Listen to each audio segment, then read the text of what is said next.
श्री गणेशाय नमः। नमस्कार दोस्तों, ये राशिफल चंद्र राशि पर आधारित है। चंद्रमा मन का कारक है। हमारे मन पर जो भी उतार चढ़ाव आते हैं वो चंद्रमा की स्थिति लेकर आती है और इस वजह से चंद्रमा की पोजीशन हमारे रोज के जीवन को बहुत ज़्यादा प्रभावित करती है और इसके अकॉर्डिंग हमारा दिन अच्छा या बुरा जाता है। तो आइए जानते हैं इस दिन चंद्रमा आपके लिए किस तरह के परिणाम ला रहे हैं। इस दिन चंद्रमा आपकी कुंडली में 10वें भाव में रहेंगे। जी हाँ, 10वें भाव में चंद्रमा का होना आपके लिए अच्छा रहेगा। ये दिन आपके लिए लाभकारी सिद्ध होगा। 10वां भाव हमारा कर्म क्षेत्र है। ये भाव हमारे कामकाज के क्षेत्र से जुड़ा हुआ है, जिस वजह से आपको इस समय में अपने कार्य क्षेत्र में मान प्रतिष्ठा मिलेगी। आपको इस समय में धन कमाने के नए रास्ते, नए जरिए मिल सकते हैं। जो लोग बिजनेस करते हैं उनके लिए ये समय काफ़ी बढ़िया रहेगा। आप इस समय में खुलकर निवेश कर सकते हैं। निवेश के लिए, पैसों के लेन देन करने के लिए ये समय काफ़ी अनुकूल है। ये दिन पूरी तरह से आप ही के फेवर में रहेगा। दिन का पूरा लाभ उठाए और अपने जीवन के हर पल का आनंद ले। इस समय में आपके सहयोगी आपकी मदद करेंगे। आपका मन अपने काम में लगेगा। अच्छे कामों की वजह से आपको प्रशंसा भी मिल सकती है। हालांकि इस समय में काम का प्रेशर आप पर ज़्यादा रहेगा। शरीर में थोड़ी सुस्ती भी कामों की वजह से आ सकती है, लेकिन दिन के अंत में आपके कामों का फल आपको अवश्य मिलेगा। जो लोग नौकरी ढूंढ रहे हैं उनके लिए समय शुभ है। प्रयास करें, आपको अच्छी जॉब मिल सकती है। कार्य क्षेत्र में चंद्रमा के होने का मतलब ही यही है कि कोई भी खाली नहीं रहेगा, सबको काम मिलेगा। कर्मों का फल इस समय में मिलता ही है। 10वें भाव में चंद्रमा चौथे स्थान पर दृष्टि डाल रहे हैं। इस वजह से आपको सुखों की प्राप्ति भी होगी। इस समय में आप भूमि या वाहन ले सकते हैं। आपके घर में साज सजावट का या ज़रूरत का नया सामान भी इस समय में आ सकता है। जो सामान काफ़ी दिनों से लेने की आप सोच रहे थे वो आप इस दिन ले पाओगे। इस समय में आपको आपकी माता का सुख भी मिलेगा। इस समय में आपके ससुराल पक्ष से भी आपको धन लाभ होने की संभावना रहेगी। जो लोग राजनीति में हैं उन लोगों को इस समय में खास तौर पर फायदा होने वाला है। राजनीति के क्षेत्र में आपको नाम व प्रतिष्ठा मिलेगी, धन की प्राप्ति भी होगी और राजनीति के क्षेत्र में आप सफल रहोगे। अगर स्टूडेंट्स की बात करें तो स्टूडेंट्स के लिए भी ये समय बेहतरीन रहेगा। पढ़ाई में पूरी तरह से मन लगेगा। अपने फ्यूचर के बारे में फैसला लेने के लिए, अपने फ्यूचर की प्लानिंग करने के लिए ये समय सही है। इस समय में आपकी वाणी में मिठास रहेगी। लोग आपसे प्रभावित होंगे। इस समय में आप प्रसन्न रहोगे, खुश रहोगे, पॉजिटिव सोच से आगे बढ़ोगे। इस समय में आपको पारिवारिक सुख की प्राप्ति होगी। परिवार के साथ खुशियां मनाने के लिए ये समय अच्छा रहेगा। अगर स्वास्थ्य की बात करें, सेहत की बात करें तो स्वास्थ्य से जुड़ी छोटी मोटी परेशानियां इस समय में आने की संभावना रहेगी, लेकिन चिंता करने जैसी कोई बात नहीं रहेगी। अपनी सेहत को ठीक रखने के लिए योगा का सहारा लेना हमेशा ठीक रहता है, लेकिन उसमें अपने सांस लेने और छोड़ने का वक्त उस पोज के मुताबिक सही होना चाहिए। जी हाँ, अपनी सांस लेना या छोड़ना काफ़ी मायने रखता है। ये दिन आपके लिए आर्थिक स्थिति के हिसाब से भी काफ़ी बढ़िया रहेगा। विदेश से धन कमाने के मौके भी इस समय में आपको मिलेंगे।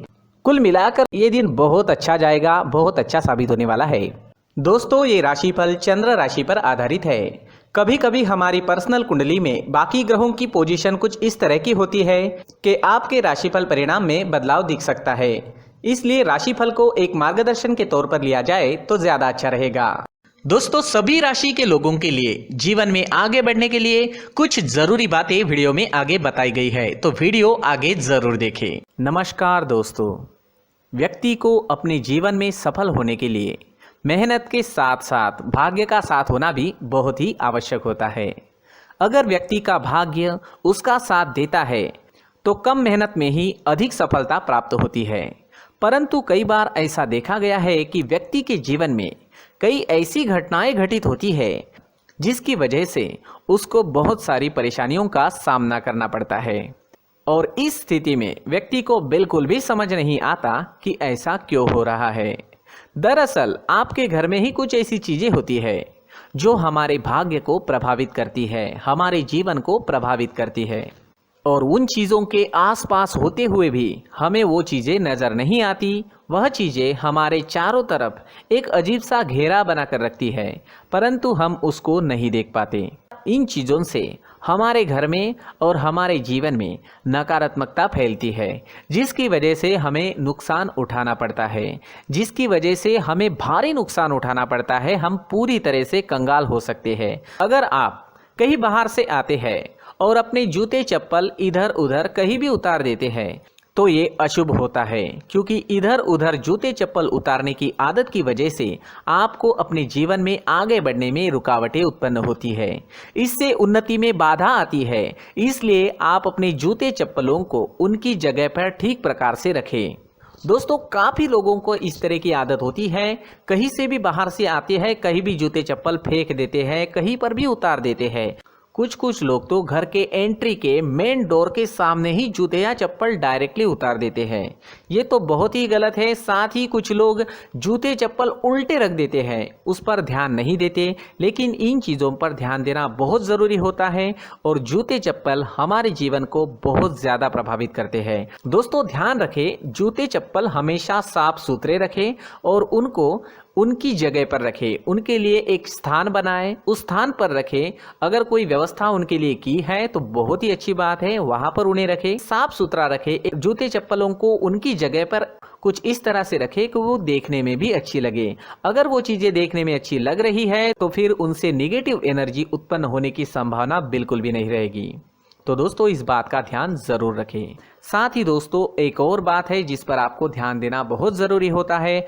हमारे घर के छत के ऊपर जिन चीज़ों का हमें काम नहीं होता है उन्हें हम घर के छत के ऊपर रख देते हैं। ऐसा करते करते देखेंगे तो घर के छत के ऊपर कबाड़ जमा दिखता है। जी हाँ, जो चीज़ें हमें लगता है आगे जाके हमारे काम में आ सकती है वो हम घर के ऊपर रख देते हैं, लेकिन वो चीज़ें तो काम में नहीं आती। हमारे जीवन पर वो चीज़ें बहुत ही गहरा निगेटिव इफेक्ट डालती है। इसलिए हमारे घर के ऊपर का जो भी एरिया है वो पूरी तरह से साफ सुथरा रखें। जी हाँ, साफ सुथरा रखना है और एक भी बिना काम की चीज हमारे घर के ऊपर नहीं रखनी है। दोस्तों, नहीं तो हम जीवन में मेहनत करते ही रहेंगे और हम जितना पा सकते हैं उतना नहीं पा सकेंगे, क्योंकि ये चीजें हमें कहीं ना कहीं हमारे जीवन में पीछे रखेगी। इस वजह से घर के छत को पूरी तरह से साफ रखें, पूरी तरह से साफ सुथरा रखें, क्लीन रखें। साथ ही दोस्तों, हम हमेशा देखते हैं घर के ऊपर जाने के लिए जो सीढ़ियां हैं, उन सीढ़ियों के नीचे जो जगह होती है वहां पर सामान हमेशा रख दिया जाता है। वो जगह ही ऐसी है कि सामान को खींची लेती है। वहां पर आपको कुछ ना कुछ सामान मिलेगा ही। जिन लोगों को पता नहीं है उनके घर आपको सामान मिलेगा ही, लेकिन जिन्हें पता है वो लोग हमेशा सीढ़ियों के नीचे की जगह साफ सुथरी रखते हैं और एक भी चीज वहां पर आपको नहीं मिलेगी। क्योंकि अगर हम सीढ़ियों के नीचे सामान रखते हैं तो हमारी उन्नति होना बहुत ही मुश्किल है। जी हाँ, सीढ़ियों के नीचे कूड़ा कचरा कबाड़ अगर हम जमा करके रखते हैं, कोई भी सामान रख देते हैं, तो उस वजह से माँ लक्ष्मी हम पर प्रसन्न नहीं होती। माँ लक्ष्मी हमारे घर में आने की संभावना बहुत ज़्यादा कम हो जाती है। तो दोस्तों, इन चीज़ों पर ध्यान रखें। हमारे घर की जो सीढ़ियाँ होती है उनकी नीचे की जगह हमेशा साफ सुथरी रखें, क्लीन रखें। साथ ही दोस्तों, अगर आपके घर में ऐसी कोई चीज मौजूद है जिसका आपको काम नहीं है, जैसे टूटे फूटे बर्तन, आईना, तस्वीरें, इलेक्ट्रॉनिक सामान, सोफा, कुर्सी, टेबल, पलंग, घड़ी, झाड़ू, गमला इत्यादि, तो आप इन सामानों को अपने घर से तुरंत ही बाहर निकाल दीजिए, वरना इससे आपको बहुत बड़ी परेशानी हो सकती है। आपको ये चीजें कंगाल बना सकती है। तो घर में ऐसी चीजों का मौजूद होना शुभ नहीं माना गया है। इससे धन की देवी माता लक्ष्मी जी का प्रवेश घर में नहीं होता है। इन चीजों से आपके घर में नकारात्मक ऊर्जा का संचार होता है और जिस वजह से व्यक्ति को मानसिक समस्याओं का सामना भी करना पड़ता है। व्यक्ति के मन में चिड़चिड़ाहट होती है और छोटी छोटी बातों पर गुस्सा आने लगता है। आप जो भी कार्य करते हैं उसमें आपका मन नहीं लग पाता है। इस व्यक्ति का जीवन घर में मौजूद इन चीज़ों की वजह से अंधकार में डूबने लगता है। इसलिए आपको घर में बिना काम की चीज़ें, कूड़ा कचरा नहीं रखना है। दोस्तों, एक और ख़ास बात है, हमारे घर में मकड़ी का अगर जाला है तो वो बिल्कुल भी शुभ नहीं है। जी हाँ, वो अशुभ माना जाता है। घर में मकड़ी का जाला होना अशुभ है। इससे आपके अच्छे दिन भी बुरे दिनों में बदल सकते हैं, क्योंकि मकड़ी अपना जाल शिकार को फंसाने के लिए बनाती है। और अगर आपके घर में मकड़ी का जाला है तो इससे घर में नकारात्मक ऊर्जा का प्रभाव अधिक बनता है और वास्तुशास्त्र के अनुसार इससे सकारात्मक ऊर्जा का नाश होना शुरू हो जाता है और घर में नकारात्मक ऊर्जा बहुत ज़्यादा बढ़ जाती है। इसलिए आप अपने घर को हमेशा साफ सुथरा रखें। कम से कम 1 महीने में अपने घर के हर कोने की साफ सफाई जरूर करें। दोस्तों, मुख्य द्वार भी हमेशा साफ सुथरा रखें। मुख्य द्वार को हमेशा सजाया जाता है क्योंकि मुख्य द्वार से ही हमारे घर में लक्ष्मी का प्रवेश होता है। तो मुख्य द्वार को साफ सुथरा रखें और सजा कर रखें तो बहुत अच्छा रहेगा। इससे मानसिक रोग और घर की परेशानियां दूर हो जाएगी, धन की कोई कमी नहीं रहेगी और इसके साथ साथ आय के नए स्रोत भी खुलने लगेंगे। इसी के साथ और कुछ चीज़ें हैं, जैसे टूटी फूटी जो भगवान की मूर्तियां होती है वो हमारे घर में नहीं रखनी चाहिए। साथ ही जो भगवान के पुराने फोटो है जो जमा करके रखे हुए होते हैं, तो दोस्तों वो चीज़ें नहीं रखनी चाहिए। जो भगवान के फोटो या भगवान की मूर्तियाँ जो घर के मंदिर में हैं बस वहाँ तक सीमित है। अगर आपके घर के शोकेस में भी वो मूर्तियाँ रखी है, कुछ फोटो रखे थे, उन्हें भी साफ करते रहना चाहिए। जिन चीज़ों को हम मेंटेन नहीं कर पाते, साफ नहीं रख पाते, उन चीज़ों को घर से हटा देना ही आपके लिए अच्छा रहेगा। साथ ही दोस्तों कुछ तस्वीरें हैं, जैसे डूबते नाव की तस्वीर या फिर झगड़े की तस्वीर या फिर कुछ ऐसी तस्वीरें होती है जो देखते ही हमें समझ में आ जाता है कि ये तस्वीर निगेटिविटी दर्शा रही है। इस तरह की तस्वीर भी आपको आपके घर में नहीं रखनी है। जी हाँ, इस तरह की तस्वीर लगाने से भी हमारे जीवन में उसी तरह की घटनाएं घटित होना शुरू हो जाता है। हर एक चीज़ हमारे घर की हम पर प्रभाव डाल रही है। इस तरह के बदलाव आप आपके घर में ज़रूर करें। धन्यवाद।